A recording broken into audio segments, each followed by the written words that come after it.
Good morning friends, सभी का साधना है इसमें स्वागत है। इन दिस वीडियो हम लोग फैक्ट्रीज एक्ट 1948 पढ़ेंगे। क्या है ये फैक्ट्री एक्ट और ये ईपीएफओ के एग्ज़ाम्स के लिए बहुत इंपॉर्टेंट है। तो इन दिस वीडियो हम लोग फैक्ट्री एक्ट्स पढ़ेंगे। ये पार्ट 1 होगा, हम पार्ट 2 दूसरे वीडियोस में कवर करेंगे। तो पहले फैक्ट्री एक्ट आने के पहले उसकी हम थोड़ी हिस्ट्री देख लेते हैं। हिस्टोरिकल बैकग्राउंड क्या है फैक्ट्री एक्ट्स जो आया था, इसके जो देखो, जो फर्स्ट फैक्ट्री एक्ट आया था वो 1881 में आया था। बट इसको फाउंडेशन किसने रखा, तो इसके फाउंडेशन रखा एस बंगाली जी ने। ठीक है, ये रिस्पॉन्सिबल थे बिल लाने के लिए इन लेजिस्लेचर। ठीक है, तो इसकी वजह से हमारा फर्स्ट एक्ट 1888 में बन गया। ठीक है, ये फर्स्ट एक्ट था। Factory act is a central legislation which come into existence in 1881।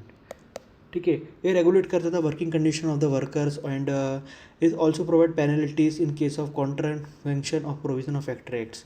ये एक्ट टोटल 7 बार अमेंड हुआ है, इतना याद रखना काम हो जाएगा। It is extremely amended in, मतलब इसको 1948 में एक्सटेंसिवली अमेंड किया गया था। क्यों अमेंड किया गया था?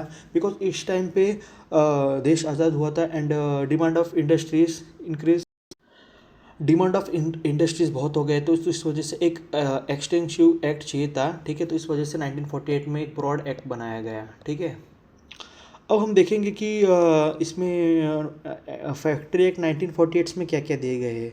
इसमें डिसाइड हुआ है minimum working hours, maximum working hours, के लीव होने के बाद कितना पैसा मिलेगा, क्या मिलेगा, in this discuss in this acts 1948 वाले एक्ट में। ठीक है, अब हम पढ़ेंगे थोड़ा सा 1937 what today factory and industry are understood. Means what, factory, हम लोग फैक्ट्री और इंडस्ट्री को सेम ये करते हैं, देखते हैं, but both are different. Industry में सिस्टमेटिक एक्टिविटीज़ होता है बट फैक्ट्री में सिस्टमेटिक एक्टिविटीज़ नहीं होता। Because means here factory related only for what, manufacturing goods and all. ठीक है, अब हम देखेंगे इसमें जो हम इंपॉर्टेंट जो मैंने हाईलाइट्स किया, केवल मैं वही चीज़ को इसमें इन दिस वीडियो में डिस्कस करूँगा। बिकॉज अननेसेसरी रीड करना का कुछ मतलब नहीं है। फैक्ट्री एक्ट्स मीन्स अप्लाई वही वहाँ पे होगा जहाँ पे 10 से ज़्यादा लोग होंगे जो पावर यूज़ करते होंगे। ठीक है, वो उसके ऊपर अप्लाई होगा, और जो नॉन पावर यूज़ करते होंगे वो 20 से ज़्यादा। ठीक है, इतना याद रखना, बस काम हो जाएगा। The main provision of this act guarding safety machines, health and cleanness, drinking water, all that. ठीक है, और जहाँ पे 500 से ज़्यादा वर्कर्स होंगे, तो और जहाँ से 500 से ज़्यादा वर्कर होंगे और उसमें से 50 वुमेन्स होंगे, तो उसमें आपको एक वो फैसिलिटीज़ देनी होगी जहाँ पे बेबी सिटिंग वाला फैसिलिटीज़ आपको देना पड़ेगा। ठीक है, और आपकी कोई भी एम्प्लॉयज़ को 48 आवर से ज़्यादा काम नहीं कर सकते, और एडल्ट को 27 ज़्यादा काम नहीं कर सकते। ठीक है, the rate of 1 day for every 48 work weekly means what are employed holidays such as wages.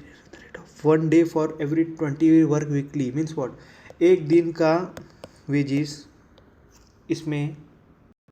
और इसमें इस एक्ट में ये भी कहा गया है कि जैसे सपोज अब आपके 500 से ज़्यादा लोग हैं तो आपको वेलफेयर ऑफिसर्स भी डिप्लॉय करना बहुत ज़रूरी है।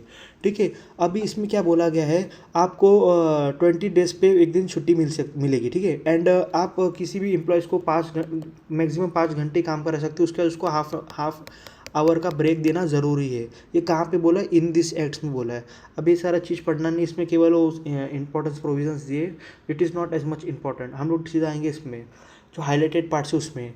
The first cotton textile factory वो सेटअप एट बॉम्बे। कहाँ पे हुआ है? फर्स्ट कॉटन BC से याद रख लेना। ठीक है, BC, बिफोर क्राइस्ट। ठीक है, 1854 कॉटन का फैक्ट्री कहाँ खोला? इधर यहाँ पे। अब उसके बाद क्या है? द प्लेस वेयर एक्सीलेटेड 1947 में large numbers of the factories खुले। ठीक है, ये तो देखो, ये तो जनरल स्टेटमेंट है। हम लोग केवल फैक्ट्स देखेंगे जो जिससे हमारा प्रीलिम्स क्लियर हो जाए बस।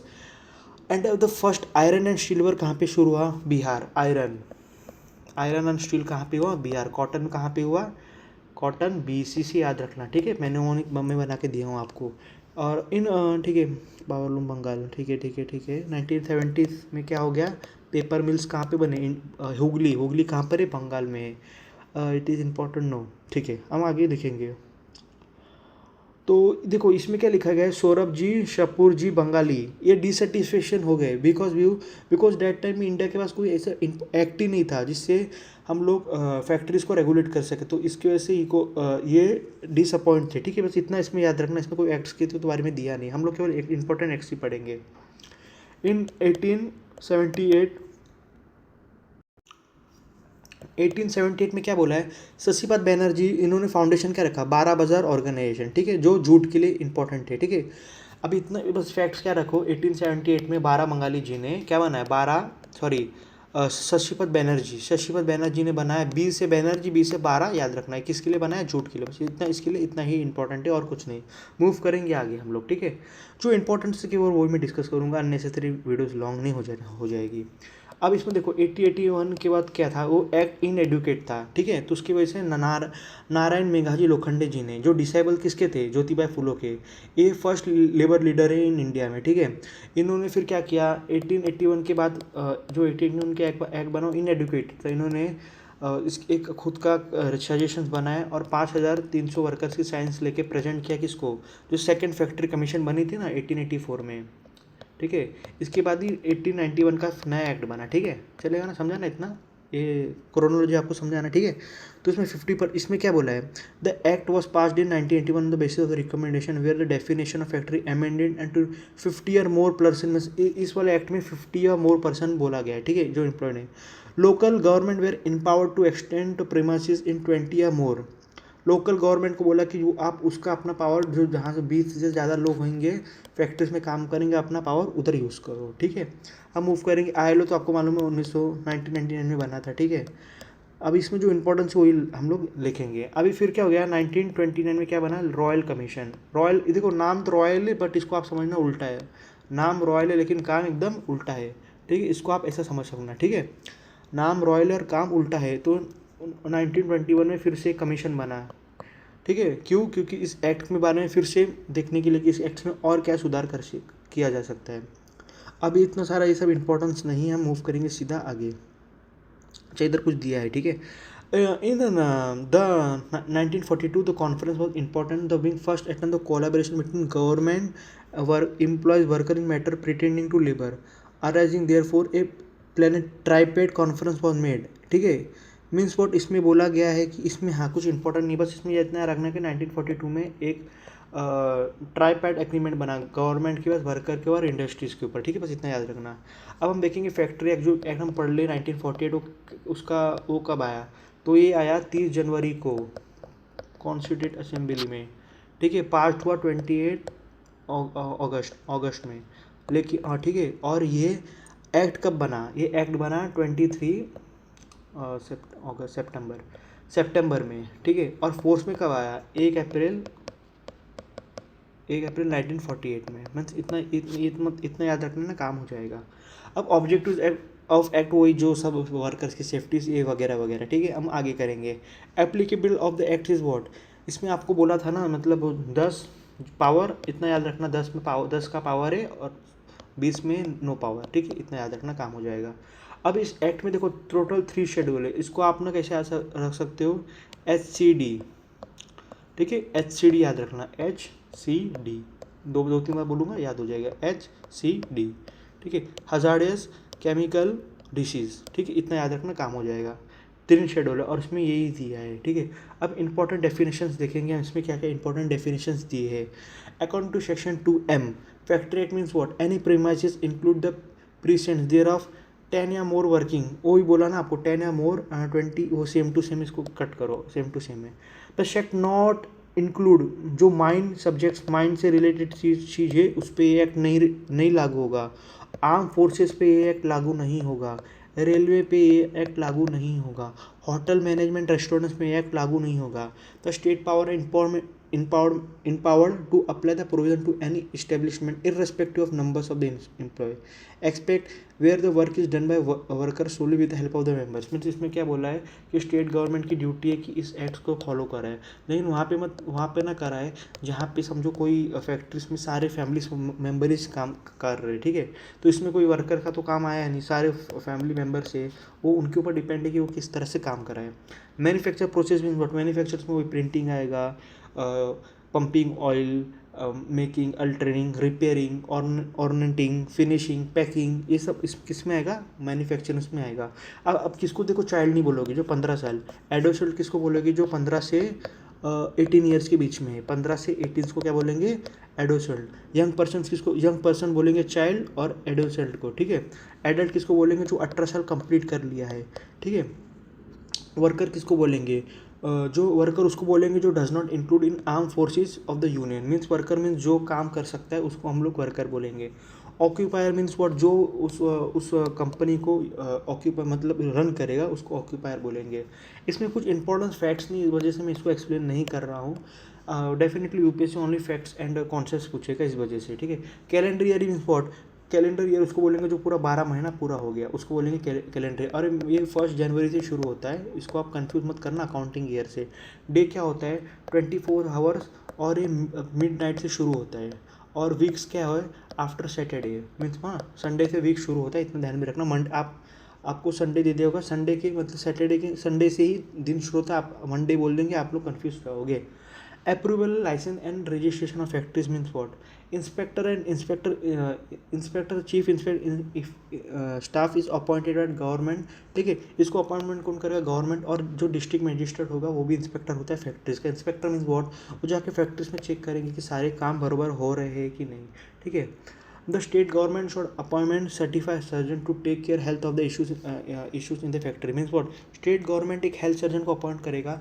ऑफकोर्स बिकॉज फैक्ट्रीज में केमिकल्स के काम होते हैं, हार्ड वर्किंग के काम होते हैं, तो उसमें किसी को भी कोई भी चीज़ का नुकसान हो सकता है। तो इस वजह से हम लोग सर्जन को अपॉइंट कौन करेगा? स्टेट गवर्नमेंट, ठीक है।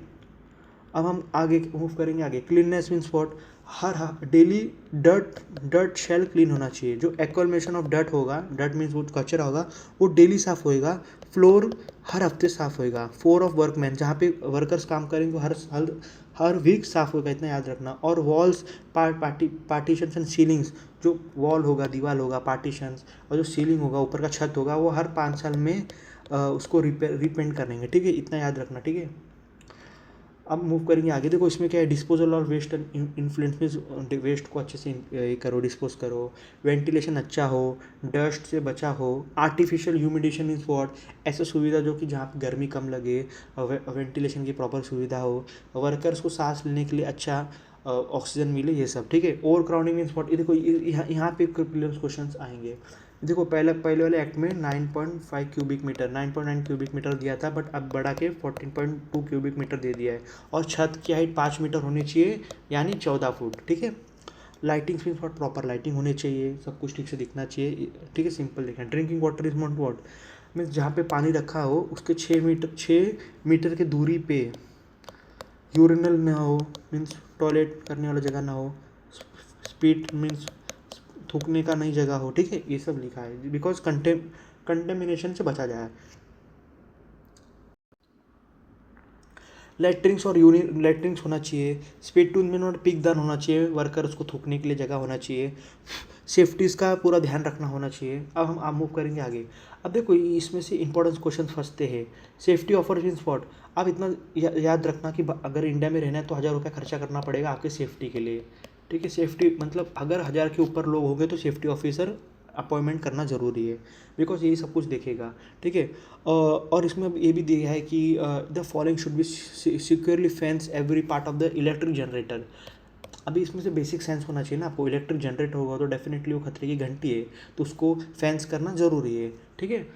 Examination shawl be carried not only by the special means what, अगर जो भी मोटर वीटर जो बन रहा है या चेंज हो रहा है तो उसको केवल ट्रेन मेल वर्कर ही कर सकता है, ना फीमेल और ना ही बच्चा करेगा, ठीक है, ये याद रखना है, ठीक है। अब हम मूव करेंगे आगे।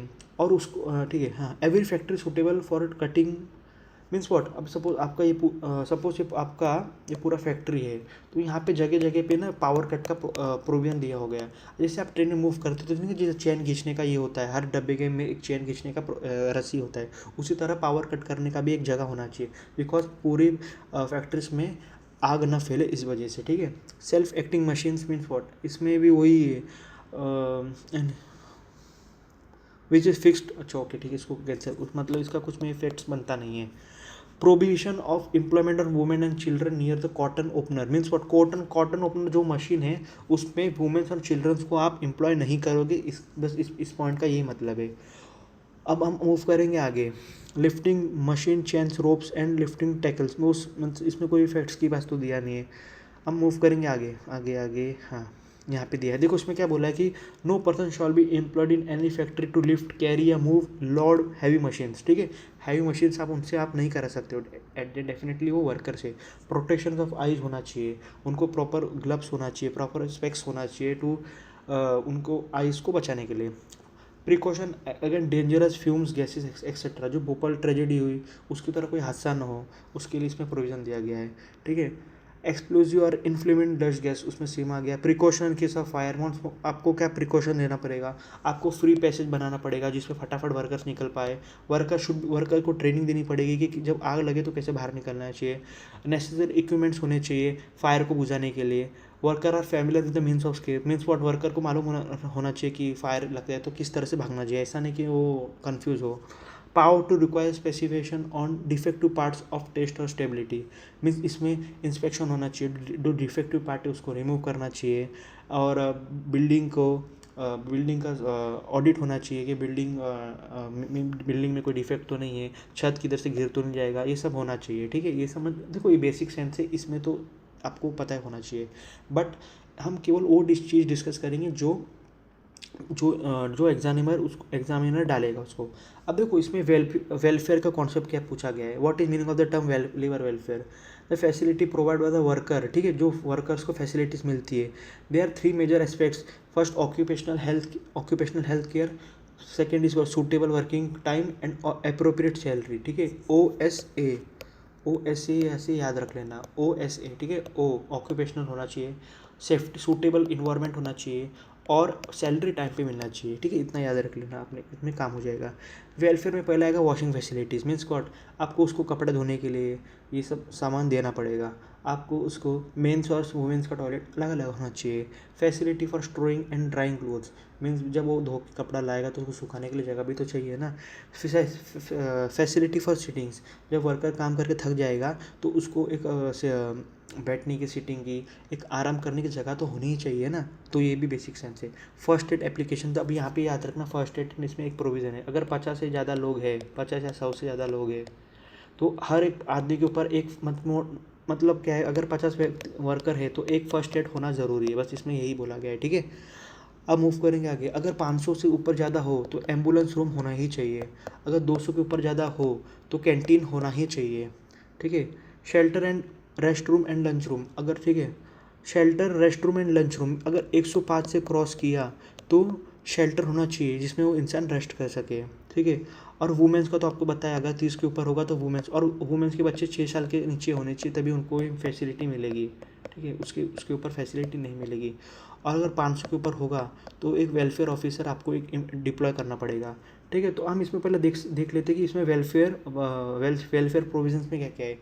तो कपड़े धोने का चीज़ दिया है, सुखाने का दिया है, बैठने का दिया है, फर्स्ट एड दिया है, कैंटीन दिया है, शेल्टर दिया है और क्रेची दिया है, ठीक है। इतना याद रख लेना। अब देखो इसमें ये आपको मैंने सब समझा दिया, तो इसको आपको पढ़ना है तो पढ़ लो, ठीक है। सेफ्टी ऑफिसर कब नियुक्त होगा, जब 100 से ऊपर। कैंटीन 250, 30 के ऊपर वुमेंस, 150 के ऊपर रेस्ट रूम, 250 के पास एम्बुलेंस रूम, ठीक है। इतना याद रखना। नहीं, एम्बुलेंस आई थिंक 500 के ऊपर आएगा, ठीक है। हाँ, एम्बुलेंस 500 के ऊपर आएगा। अब इसका समरी आप लोग पढ़ लेना चाहिए तो आप लोग पढ़ लीजिए। इसमें आई थिंक मैंने सब कुछ कवर कर दिया है। देखो कैंटीन 250, मीन्स आप ऐसा याद रखना, अगर आपको कैंटीन में गए तो आपको 250 तो खर्चा होएगा ही होएगा। अगर आप किधर रुकने को गए, शेल्टर लिया, तो 150 रुपये खर्चा लगेगा ही लगेगा। आपको मान लो इंडिया में एम्बुलेंस बुलाने के लिए 500 रुपये खर्चा करना ही पड़ेगा। आपको अगर खुद का जान बचाना है तो आपको 1000 रुपीज़ खर्चा करना ही पड़ेगा। और अगर आपको ये 1000, अगर वेलफेयर ऑफिसर को अपॉइंट करना है तो 1000 रुपीज़ खर्चा करना पड़ेगा। तो ये है पार्ट 1 फैक्ट्रीज एक्ट 1948। हम लोग सेकेंड वीडियोज़ में फैक्ट्री एक्ट पार्ट 2 देखेंगे। तब तक के लिए थैंक यू, जय हिंद।